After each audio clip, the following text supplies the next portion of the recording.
అమ్మవారి శివుడిని ఆక్షేపించింది ఏమనో తెలుసా? నీకు కట్టుకుందుకు బట్టలు కూడా లేవు, సరిగ్గా దిగంబరుడుగా ఉంటావు, నేను కాబట్టి చేసుకున్నాను, నేను ఎవరు చేసుకుంటారు? పులితోలు కడతావు, ఏనుగుతోలు కడతావు, ఇంకేం లేవు, రెండే బట్టలు. మరి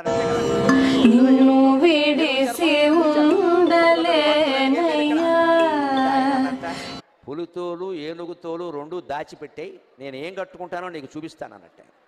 ఈవిడ కావాలనే పులితోలు ఏనుగుతోలు అయ్యవారికి దొరకకుండా చేసింది. ఈవిడ స్నానం చేసి వచ్చింది కైలాస మానస సరోవరంలో.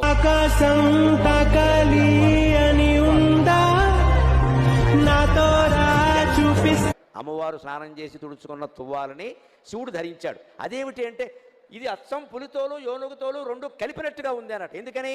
అమ్మవారు ఒంటి నిండా పసుపు రాసుకుంది కాబట్టి ఆ తువ్వాలకి పసుపు చారలంటాయి.